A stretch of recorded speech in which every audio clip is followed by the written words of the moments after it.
मैं हूं मुनीश त्रिपाठी। हमारे साथ आज हैं उत्तर प्रदेश के पूर्व मंत्री सत्यदेव त्रिपाठी। इनका हम परिचय करा दें आप लोगों को। आप छात्र राजनीति से होकर के आपने सीधे राजनीति में आए हैं। सोशलिस्ट से मूवमेंट से आप प्रभावित रहे हैं। लोहिया जी के नेतृत्व में आपने काम किया है और इटावा से विधायक रहे। इसके बाद में आप जनता पार्टी की सरकार में मंत्री भी बनाए गए। इसके बाद में आप बैंक ऑफ बड़ौदा के डायरेक्टर भी रहे हैं। इनसे पूछते हैं, अभी आप पुत्र सहित अभिषेक त्रिपाठी के साथ में आपने भारतीय जनता पार्टी को ज्वाइन किया है। लंबे समय तक कांग्रेस में रहे हैं आप। त्रिपाठी साहब, आपका बहुत बहुत स्वागत है। धन्यवाद। ये बताइए कि आप तमाम पार्टियों में रहे हैं, कांग्रेस में भी रहे हैं और सोशलिस्ट में भी रहे हैं, तो क्या आपने अंतर देखा? क्यों आप इस पार्टी को ज्वाइन किया है? भारतीय जनता पार्टी में आपने क्या खूबी देखी और किस कारण से आप भारतीय जनता पार्टी में आए? तो पार्टी तमाम पार्टियों का सवाल ही नहीं उठता। मैं के सोशलिस्ट मूवमेंट से जनता पार्टी, जिसमें भारतीय जनसंघ और संयुक्त सोशलिस्ट पार्टी, संगठन कांग्रेस सब मिलकर बनी थी जनता पार्टी। और जनता पार्टी के बिखराव के बाद हम कांग्रेस में कुछ परिस्थितियों के कारण कांग्रेस के सदस्य बने थे और कांग्रेस से सीधे भारतीय जनता पार्टी में आ गए। तो मैंने कोई पार्टी कभी बदलाई नहीं। ये जरूर है कि कांग्रेस में मैं पिछले 3 साल से 2.5-3 साल से इसलिए सक्रिय नहीं था कि मेरी पत्नी बीमार चल रही थी कैंसर के, और मैं ज़्यादातर मुंबई में उनका टाटा में इलाज कराने के नाते मुंबई और इधर उधर भागना पड़ा और मैं वहाँ रहा। इसलिए मैंने एक तरह से निष्क्रियता मेरे लिए अनिवार्य हो गई थी और मैं निष्क्रिय रहा कांग्रेस में। उसके बाद उनका वो हमारे बीच नहीं रही, तो मैंने फिर से राजनीति में सक्रियता के लिए ये महसूस किया कि कांग्रेस का नेतृत्व तो आत्मघाती कामों में लगा हुआ है और ख़ास तौर से प्रियंका गांधी वाड्रा इस पार्टी को डुबोने का संकल्प लेकर काम कर रही हैं। उसका कारण ये है कि उन्होंने पंजाब का सत्यानाश कर दिया, उत्तर प्रदेश में तमाम सीनियर लोगों को घर बैठा दिया। बहुत सारे सीनियर लोग जिन्हें चुनाव की राजनीति में दिलचस्पी है दूसरी पार्टियों में चले गए, लेकिन मुझे चुनाव में उतनी दिलचस्पी है नहीं, कभी नहीं रही।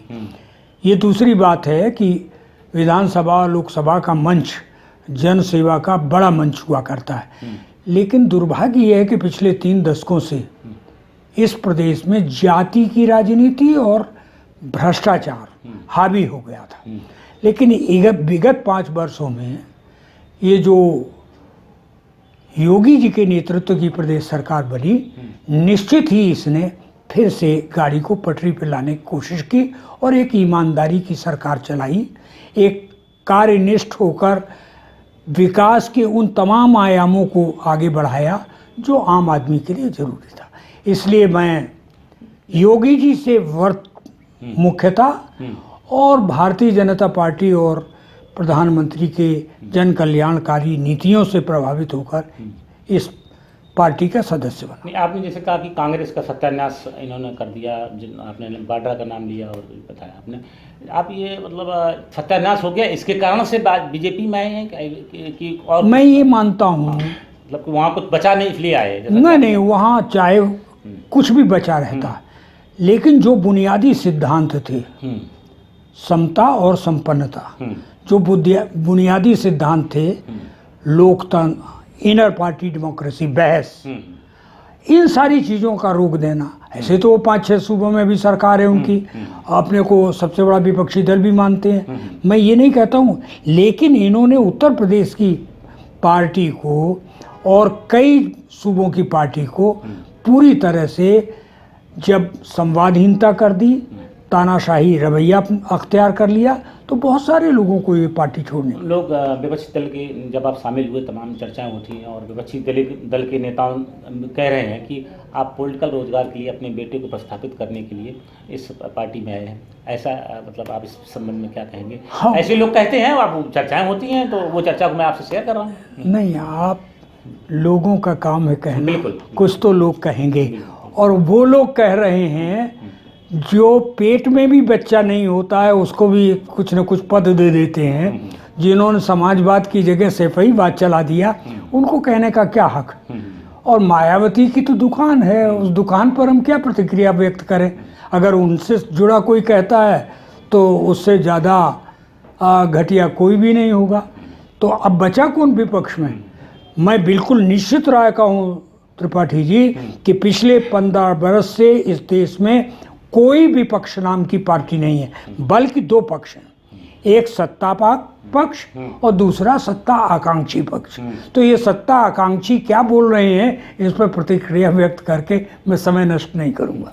आप लोहिया के साथ में अपने बहुत बड़े गौरव की बात है सबके लिए कि आपने लोहिया के साथ में उनके नेतृत्व में उनकी आइडियोलॉजी को लेकर के आप छात्र राजनीति से उनके कहने पे आप सक्रिय राजनीति में, विधानसभा असेंबली राजनीति में आप आए और विधायक बने, मंत्री बने। तो लोहिया का क्या ऐसा उसमें सबसे बड़े विपक्ष के नेता थे, क्या उसका प्रभाव था, क्या इम्पैक्ट था कांग्रेस की इतर उनका। कांग्रेस में तो सबसे नेहरू का प्रभाव था, बताया जाता है कि उसमें सबसे बड़े नेता नेहरू के बाद अगर कोई थे तो वो लोहिया थे। और आप उनकी कर्मस्थली में भी काम करते रहे, जूना में ही उनकी कर्मस्थली थी, चुनाव भी वहाँ लड़ते थे। देखिए, थोड़ा डॉक्टर लोहिया का मैं एक किस्सा सुनाई देता हूँ जी। मैं और जरीश्वर तिहाड़ सेंट्रल जेल से छूटे, शाम का वक्त था और उत्तर प्रदेश की पुलिस ने हमको फिर से गेट पर ही पब्लिक डिटेंशन एक्ट में, पीडीए में गिरफ्तार कर लिया। और वो 4 दरोगा लेके हमको दिल्ली के ये जो नई पुरानी दिल्ली स्टेशन का जो फर्स्ट क्लास वेटिंग रूम था उसमें लाके बैठा दिया जी। ट्रेन पकड़ने के लिए। और ट्रेन सवेरे कालका थी। डॉक्टर लोहिया को याद आया, दिल्ली की रात ज़्यादा ठंडी होती है, नवंबर का आखिरी का समय था और डॉक्टर लोहिया 11:30 बजे अपने महिला मित्र के साथ, प्रोफेसर रमा मित्रा के कंधे पर हाथ रखे हुए आ गए ढूंढते हुए उस वेटिंग रूम में। मैंने कहा जनेश्वर मिश्रा से, हमने कहा डॉक्टर साहब आए, तो उनकी आदत थी, अरे यार क्यों बात करते हो, डॉक्टर साहब क्यों आएंगे। तब तक डॉक्टर लोहिया बगल में आ गए तो खड़े हो गए हम लोग।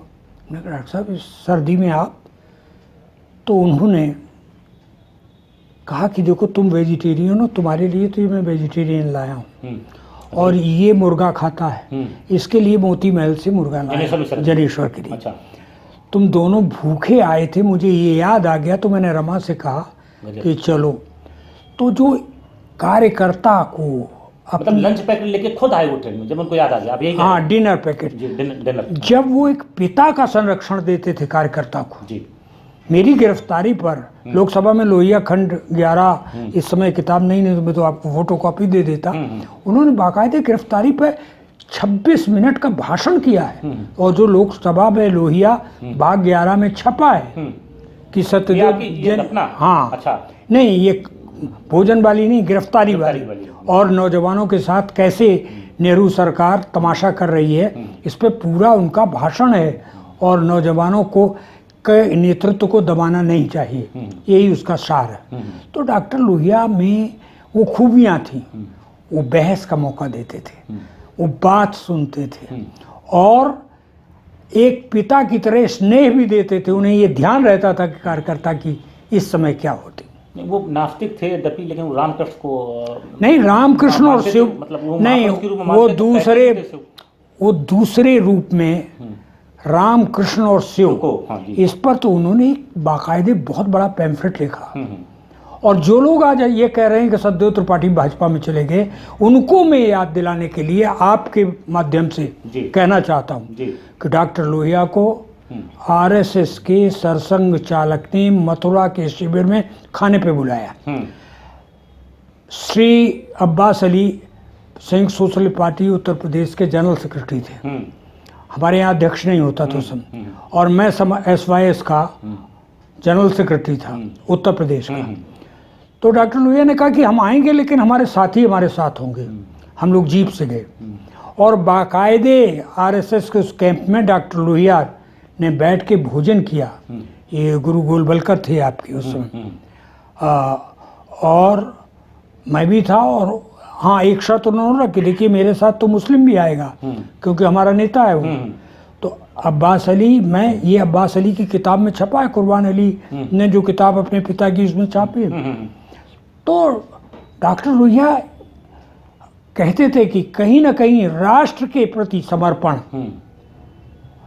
और रोटी रोजी दोनों का अगर जुड़ जाए तो उससे अच्छी पार्टी कोई नहीं हो सकती है।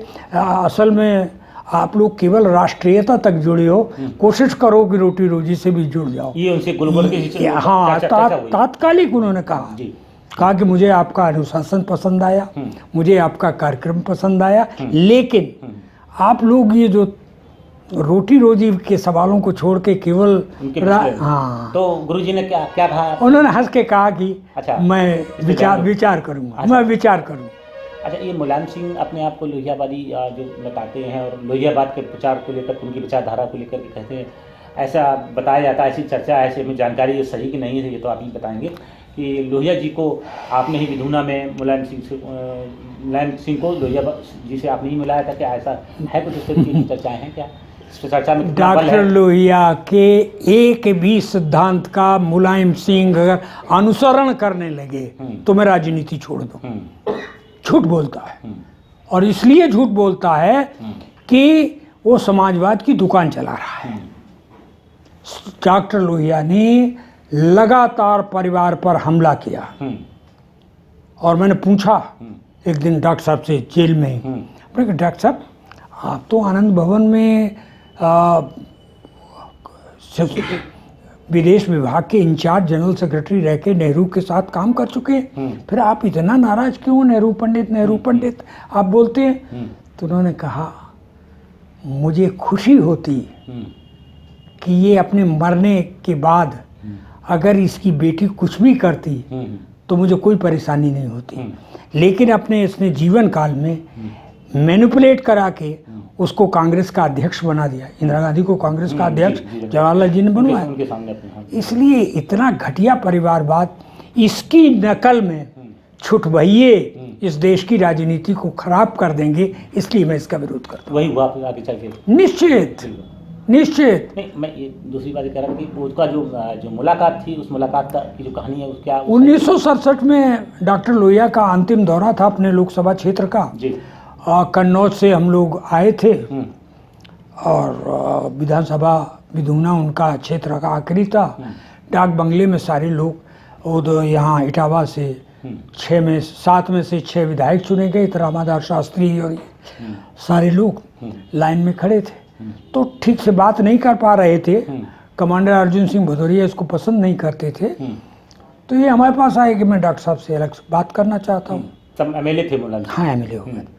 तो मैंने परिचय करा, मैंने कहा मुलायम सिंह जी हैं, इनका ये आपसे कुछ बात करना चाहते हैं, विधायक हुए। तो उन्होंने कहा मैंने इनको समाजवादी SYS में तो कभी नहीं देखा, आपके उसमें। मैंने कहा ये करहल के पास इनके SFI से जुड़ा हुआ एक स्कूल है, उसमें द्विवेदी जी ने कोई नौकरी दे रखी है, ये उसमें नौकरी भी करते हैं, और नथु सिंह जी बीमार थे, ये उनकी जगह चुनाव लड़के जीते।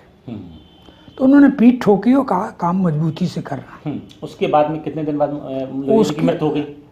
4 महीने बाद। अरे जून, जुलाई, अगस्त, सितंबर, अक्टूबर, 5 महीने बाद। अच्छा। कोई किसी को भाई आप भी अगर गांधीवाद कहने लगे तो हम क्या आपको रोक लेंगे?